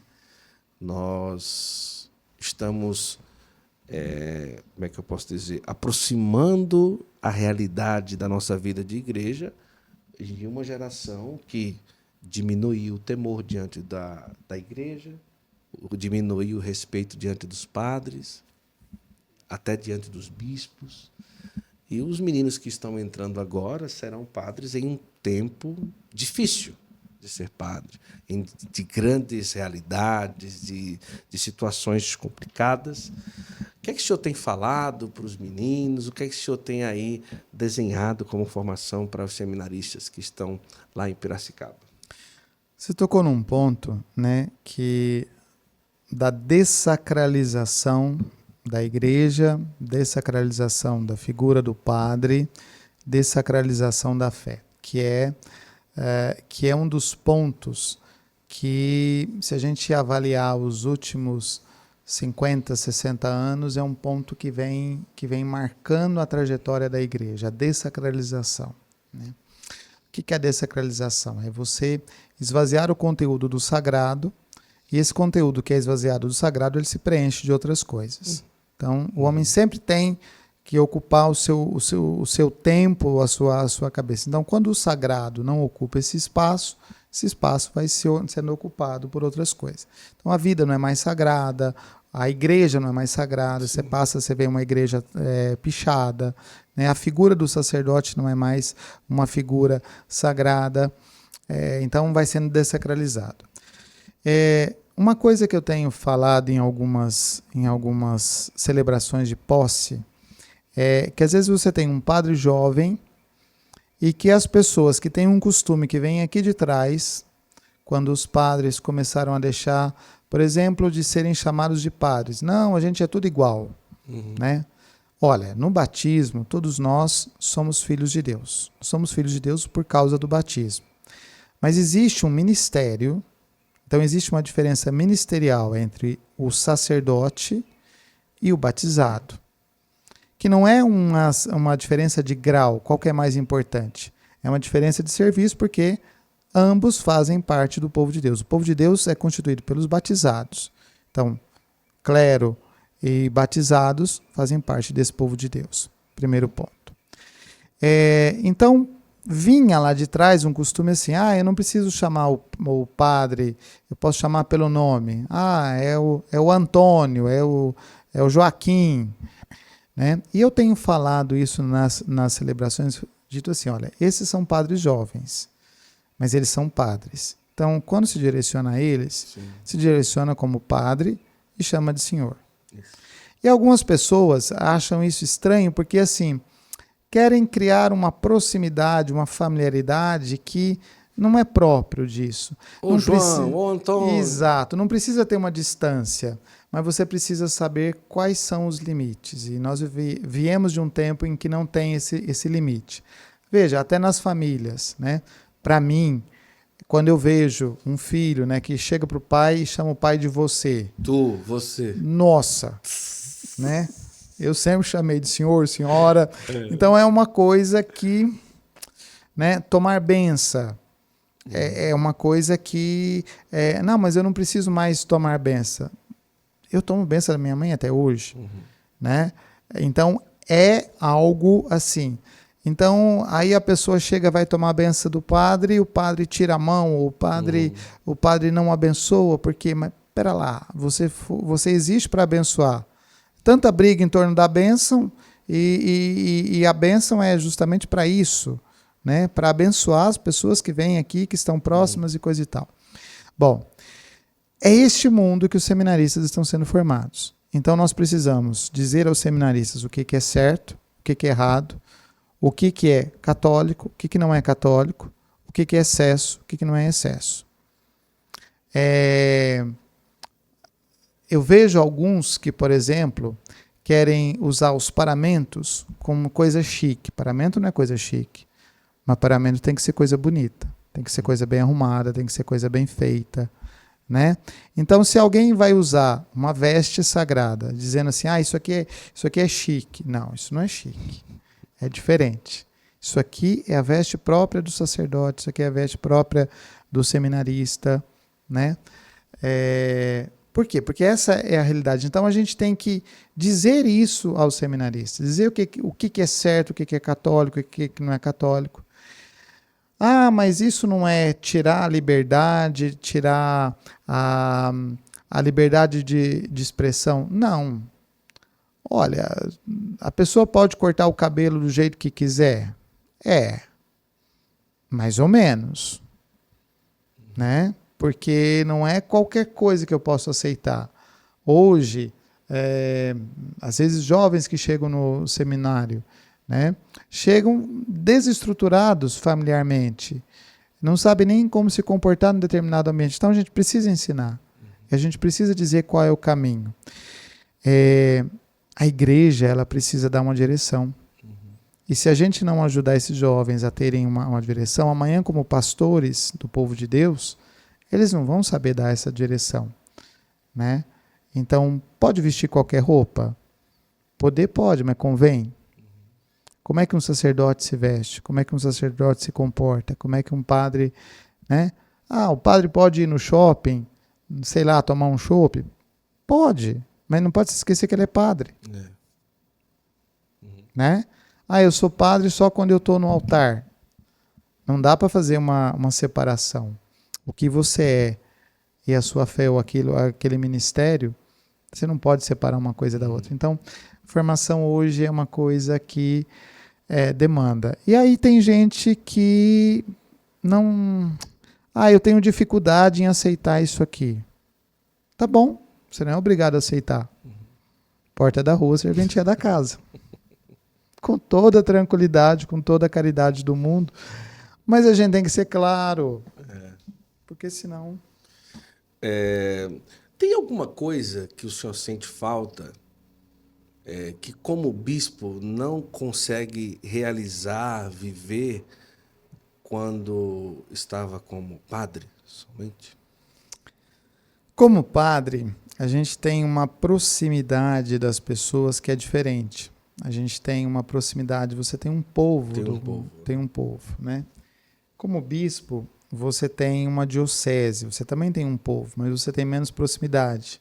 Então você vai a alguma paróquia ocasionalmente, você vai a uma paróquia para uma celebração, né? Você não tem a proximidade de tantas pessoas como você tem como pároco. A vida de pároco, ela tem os seus empenhos, as suas coisas, mas a vida do bispo, ela tem um caráter mais administrativo, ela tem um caráter mais de apagar incêndio, né? Porque às vezes tem as situações, os problemas que você tem que correr atrás e tal. Então, Episcopo, né? Olhar de cima, né? E parte do dia a gente ocupa com isso, né? Os seminaristas e o meu assessor de imprensa, né? De novo ele. Criaram lá uma caixinha de perguntas, né? E aí uma pergunta que saiu lá esses dias foi assim: o que o bispo faz quando não está na cúria? A vida do bispo não se resume à cúria, né? Então, eu faço as coisas que todo mundo faz, né? Coisas normais, então você precisa dormir, você precisa rezar, você precisa comer, tudo isso, então são coisas cotidianas. Mas tem outras atividades além disso, então você tem, não só na cúria, mas você tem que encontrar pessoas, você tem que visitar paróquias, você tem que realizar trabalhos pastorais, então tem muitas atividades. A agenda geralmente falta espaço, né? Como foi difícil conseguir um dia, um horário para vir aqui, porque você tem que organizar a agenda de tal forma que você consiga cumprir essas atividades. Eu costumo dizer que realmente o episcopado, né, é assim, para mim é uma cruz, porque acabou. E não é pequeno. A partir daquele momento já era. A sua vida está entregue ali. Se já o padre já é ali casado com a igreja, mas ali ele ainda tem um tempinho para pensar em si. Eu acho que o bispo é 24 horas para a esposa, dorme acordando nos problemas dorme pensando nos problemas da diocese, acorda pensando nos problemas da diocese e assim vai, né? E como que no caso do senhor, né? Qual o caminho que o senhor trilha para manter a capacidade de decisão diante de tantas situações e também a espiritualidade para conseguir resolver tudo isso, né? Na capela, será que o bispo tem meio que uma proximidade maior de Nosso Senhor para ter inspirações, para tomar decisões meio diferente como o padre tem para a paróquia? Olha, a gente costuma, entre nós bispos, a gente costuma conversar uma coisa, a gente brinca assim, Sim. a gente diz o seguinte: se de manhã cedo a gente não levantar e não rezar primeiro, a gente não reza o restante do dia, porque o dia nos mói e nos consome, né? Então, diariamente eu levanto mais cedo, eu tomo café, vou para a capela e tenho um tempo ali para rezar, para meditar, para preparar também homilia, porque eu sei que durante o dia não vai ter mais tempo, né? Durante o restante do dia você tem que encontrar momentos para você rezar, mas não é que dá para você tirar grandes momentos do dia para você fazer isso fora aquele espaço. E a celebração da missa, que já são compromissos agendados, né? Então, em geral, você tem aqueles compromissos ali, então você já tem garantido a celebração da missa. Agora, realmente, para nós, digo assim, pessoalmente, mas conversando com outros bispos, falta, às vezes, ocasiões, momentos, e a gente precisa muito se apegar aos poucos que a gente tem para uma espiritualidade um pouco mais aprofundada. Então, quando tem retiro do clero, quando tem formação do clero, são os momentos que eu pessoalmente aproveito para fazer isso. Às vezes, quando prego algum retiro, são momentos que eu tenho que aproveitar para isso, né? Então, eu vou aproveitando esses momentos que Deus também vai providenciando para fazer isso, né? Às vezes, acordo durante a noite, porque você falou assim de dormir. Olha, tem noites que a gente vai dormir bastante tarde, não porque você está fazendo coisas, mas porque a cabeça está tão agitada com decisões e com coisas assim que você acaba perdendo sono. Isso acontece. E aí a gente precisa controlar, precisa fazer uma atividade física, né? Porque senão não dá conta disso. Mas a espiritualidade mesmo nossa, ela se mantém na oração e na Eucaristia. Porque da onde que o padre se alimenta? Ele se alimenta dessas coisas também, né? Da vida de oração, da celebração da missa, dos sacramentos que ele preside e tal. Para o bispo são menos disso, né? Você geralmente não faz batizado, casamento, tal. Fica restrito o quê? Crisma e missas de padroeiro e coisas e tal, e as missas que você celebra. Agora, uma coisa boa é que quando a gente tem um grupo de bispos assim amigos, né? E eu tenho um grupo de bispos assim amigos, a gente às vezes pode se frequentar, se não fisicamente, mas a gente telefonar, ligar, conversar um pouco, e aí a gente vê que os problemas das dioceses são todos iguais, né? Então tem mais aqui ou tem menos ali, mas é tudo... É que nem a casa da gente. Muda de endereço. Isso mesmo. Então tem mais ou menos essa situação. Mas isso é uma coisa importante, a fraternidade entre os bispos. E voltando a uma pergunta que você me fez antes, né? Por mais que às vezes a gente tenha pensamentos que são diferentes, a fraternidade, o episcopado, ele nos dá um sentido de pertença ao colégio episcopal de uma maneira que nós nos sentimos unidos. Mesmo quando tem uma situação assim, existe um pensamento que nos une. Então, esse encontrar-se dos bispos, essa possibilidade de estar juntos também é uma coisa que ajuda bastante. Se encaminhando aí, já estamos chegando a 2 horas de conversa. Imagina que coisa, né? Pois é. Passa rápido, não é? Que maravilha, né? O assessor está aí. O assessor está só aí olhando a Está só anotando para depois responder as perguntas, e eu quero as críticas das redes sociais. Está o padre José Henrique, que é aqui do nosso Centro Universitário Católico Ítalo-Brasileiro, e o padre Leandro Razeira. Em breve vai estar aqui, né, padre? No Santo Flow, falando aí do livro que ele lançou aí com os escritos do Frei Clodovis Boff, não é? E quem sabe ele arrasta também o Frei Clodovis um dia para a gente conversar aqui, não é? Não é fácil, né? Mas quem sabe um dia, não é? Ah, quase um milagre, foi ótimo. Olha que eu pedi um milagre e eu não consegui, mas... Vamos lá, vamos lá. Ô Dom, hoje se fala muito sobre, pegando um gancho do que a gente está conversando agora, sobre a saúde dos padres. Né?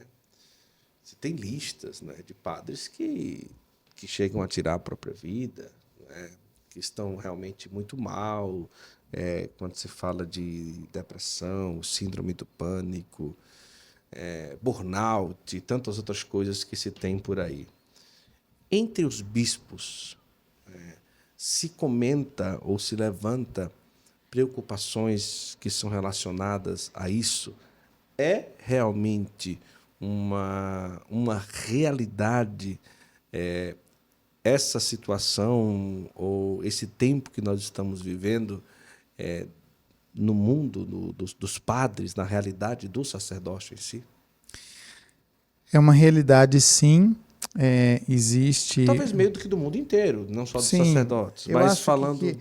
falando de uma categoria, né? De uma categoria sacerdotal. Isso você encontra...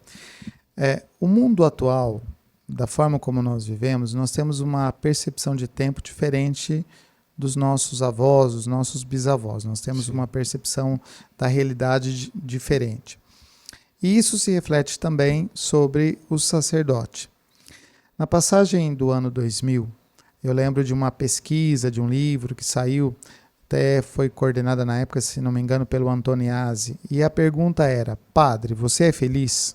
Isso deu origem a um livro, e esse livro tinha um estudo que lá nos anos 2000 já se falava dessa questão dos padres, do ritmo de vida que levavam, e de uma série de coisas. Uma das constatações lá era de onde vinha esta insatisfação, esta angústia dos padres, coisa e tal. Lá já se pensava nisso. E isso tem, com o passar dos anos, né? Estamos falando de 24, 25 anos atrás dessa pesquisa, isso foi se aprofundando, isso foi se tomando forma num sentido mais assim. Falando da categoria específica dos sacerdotes, temos essa preocupação, nós temos essa visão também com relação aos bispos, porque os bispos também sofrem com isso, de uma maneira mais... os padres, eles têm, vamos dizer, eles têm outros padres mais próximos para buscar alguma conversa e tal. Os bispos ainda têm uma barreira maior, porque numa diocese geralmente você tem um bispo só. Santo Amaro aqui tem o bispo e tem o auxiliar. Quando são dioceses que tem auxiliar, você tem mais um. Mas então esse problema também existe. Então tudo isso é fruto do nosso tempo, né? Existe um cuidado, uma preocupação com a saúde? Existe.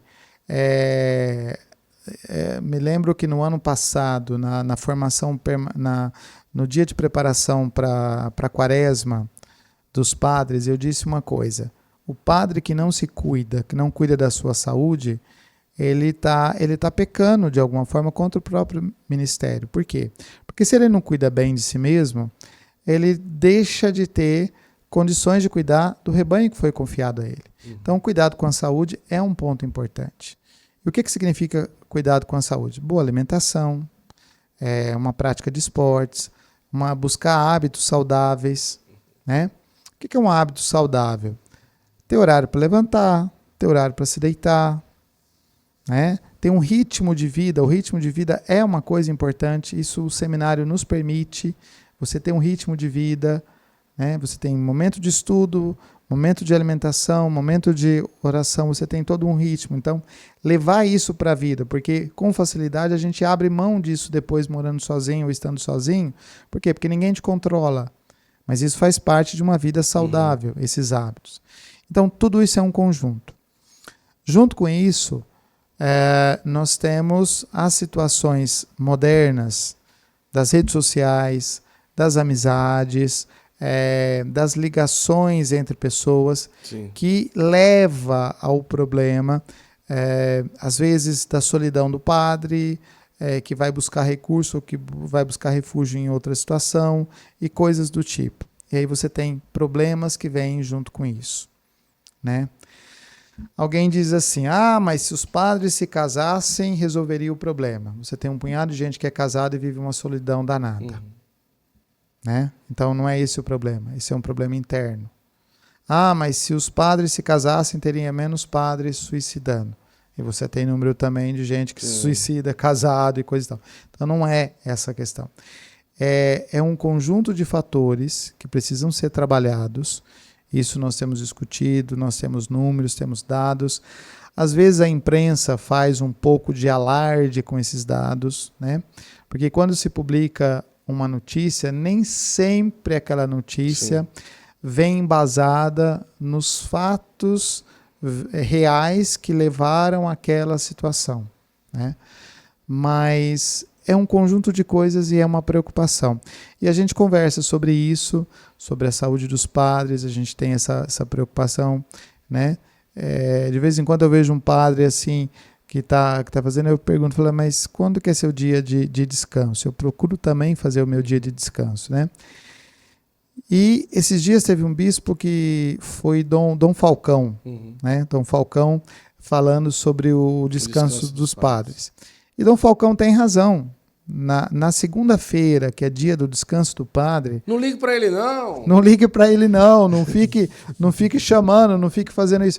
Porque, de fato, né, o domingo é o dia que o padre trabalha mais. Porque ele tem as missas, ele tem que, às vezes, se deslocar de uma capela para outra, de um lugar para o outro.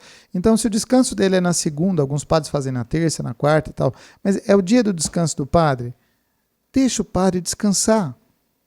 Né? Mas tem um doente que precisa ser atendido. Bom, mas não é que todos os padres tiram um descanso no mesmo dia, né?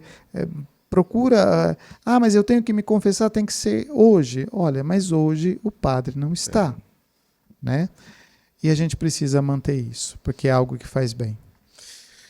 Dom Devaí, eu quero falar para você que essa nossa conversa, se você pegou pela metade, já está no YouTube quando terminar aqui.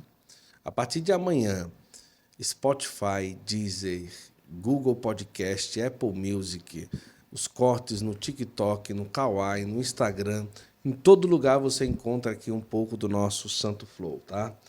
Dom Devaí, eu quero muito agradecer a generosidade do senhor ter vindo aqui gravar o nosso Santo Flow. Fiquei muito feliz, foi uma conversa muito boa e muito obrigado mesmo de coração, foi muito bom. Eu que agradeço a possibilidade, porque é sempre uma oportunidade da gente falar um pouco o que pensa, como pensa, e também encontrar outras pessoas, né? Críticas a gente sempre vai ter, então a gente se preocupa só com aquilo que realmente constrói. E a gente trabalha pela construção do reino. Que maravilha. Agradecer a todos que estão aqui hoje acompanhando. Eu deixei de falar alguma coisa, assessor? Não? Tem alguma coisa dele? Que maravilha. Agradecer ao Cadu, que hoje aqui, pela primeira vez, hoje aqui veio controlar. Ele que também presta serviço para o No Barco Podcast. Everton, vou roubar, viu? Vou roubar o Cadu. Brincadeira. Pessoal do No Barco Podcast, um grande abraço aí para todo mundo. E eu quero também avisar para você que você pode ficar à vontade para divulgar o Santo Flow. Vai lá, se inscreve no canal. E estamos chegando aí agora, a partir do próximo mês, com muitas novidades aqui no Santo Flow. E em breve a gente vai anunciar para todos vocês. Vamos terminar com a bênção? Vamos lá, nesse momento, diante da imagem da Virgem Maria, que foi um presente aqui, que eu vou levar com muito carinho. suplicar a Virgem Maria que com o seu manto, com o seu olhar materno, sempre nos ajude a ter discernimento nas coisas. Ela, como primeira evangelizadora, que nos ajude sempre a evangelizar. Pedimos que venha a bênção sobre todos nós, em nome do Pai, do Filho e do Espírito Santo. Amém. A você que esteve conosco, muito obrigado de coração e até o próximo Santo Flow, se Deus quiser. Tchau, tchau.